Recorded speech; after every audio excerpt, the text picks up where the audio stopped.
the Freedom Singers were singing the song Oginga Odinga, because Oginga Odinga is one of the foremost freedom fighters on the African continent. At the time he visited in Atlanta, Georgia, I think he was then the Minister of Home Affairs in Nairobi, in Kenya. But since Kenya became a republic last week, and Jomo Kenyatta ceased being the Prime Minister and became President, the same person that you are singing about, Oginga Odinga, is now Kenyatta's Vice President. He's the number 2 man in the Kenya government. And the fact that you would be singing about him, to me, is quite significant. 2 or 3 years ago, this wouldn't have been done. 2 or 3 years ago, most of our people would choose to sing about someone who was, passive, meek, humble, and forgiving. But Oginga Odinga is humble and forgiving. But Oginga Odinga is not passive. He's not meek. He's not humble. He's not non-violent. But he's free.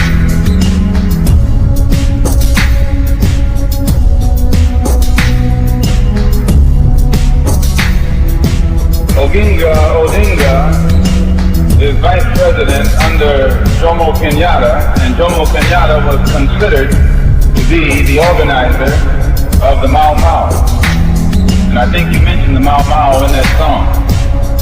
If you analyze closely those words, I think you'll have the key to how to straighten the situation out in Mississippi. The Mau, when the nations of Africa are truly independent, and they will be truly independent because they're going about it in the right way. They will give the historians, will give the Prime Minister, or rather President Kenyatta, and the Mau Mau their rightful role in African history.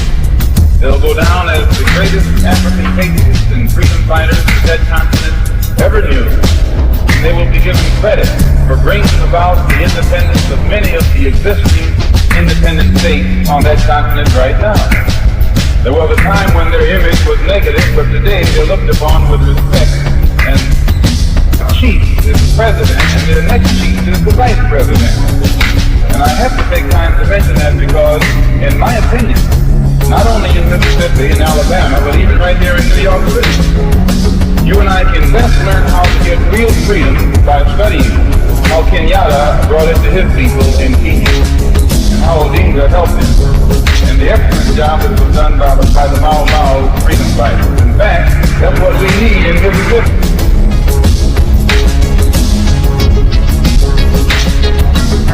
In Mississippi, we need a Mau Mau.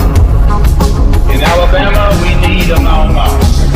In Georgia, we need a Mau Mau. Right here in Harlem, in New York City, we need a Mau Mau.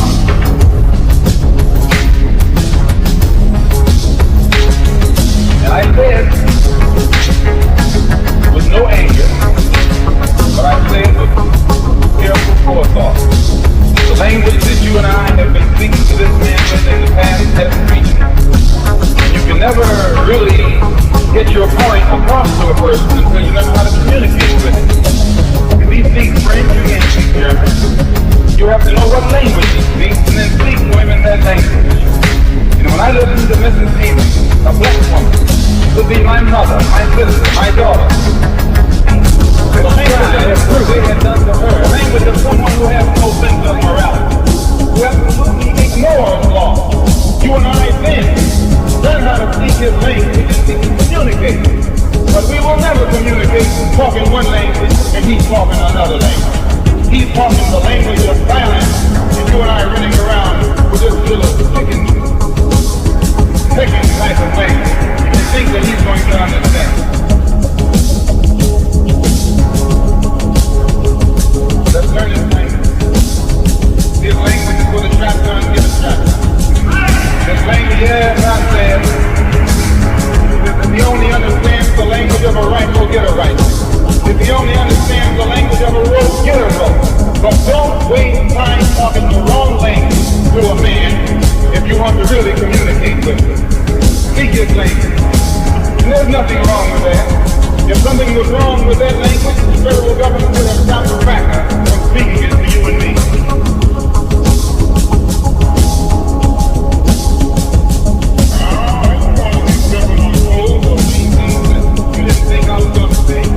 But don't ever, ever, ever call me up here to talk about Mississippi.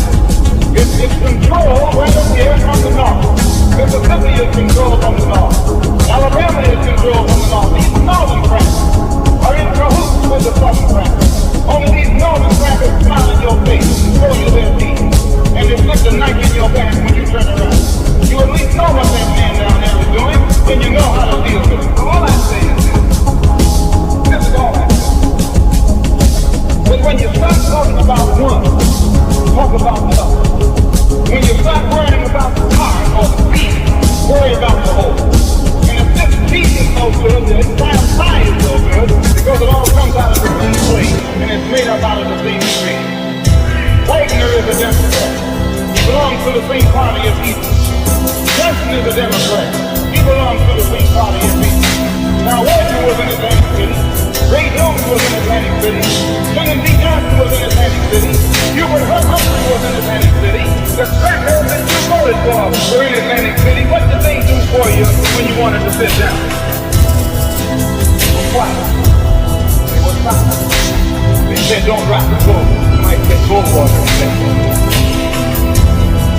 So I say in my conclusion, as this paper points out, that brothers and sisters in Mississippi are being beaten and killed for no reason other than they want to be treated as first-class citizens.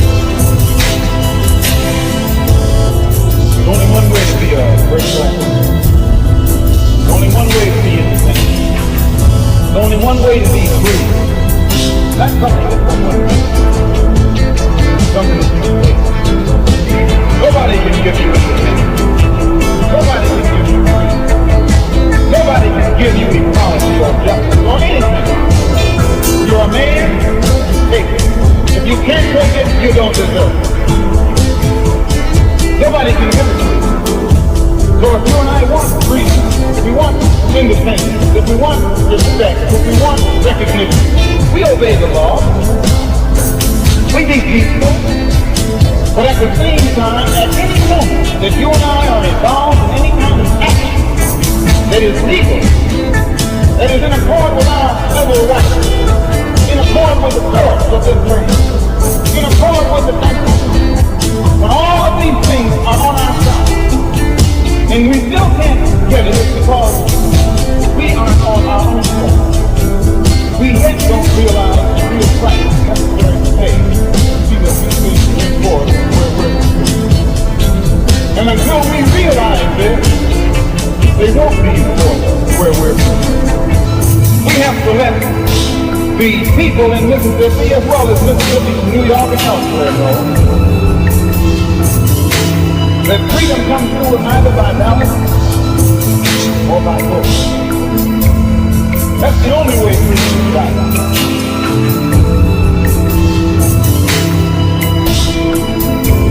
Freedom is gotten by ballot or vote. These are the only two avenues, the only two roads, the only two methods, the only two means, either ballot or vote. You know it. Yes, when you know it, then you are careful how to use the word freedom. As long as we're going to sing up on it, as long as you think we're going to sing up on something, you come in and sing. I watch it. Those of you who are singing, are you also willing to do some swinging with some of these? No, this is true. They've always said that I'm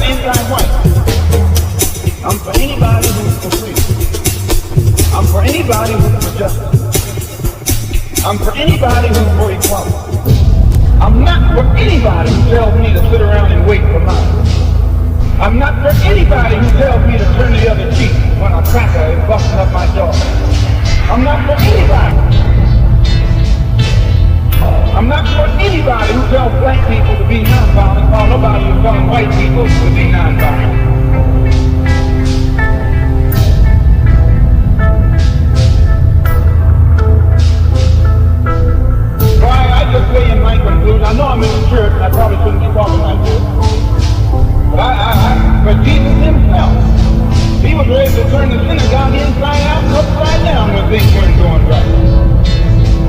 In fact, in the book of Revelation, they got Jesus sitting on a sword with sitting on a horse with a sword in his hand, getting ready to go into action. But they don't tell you or me about that.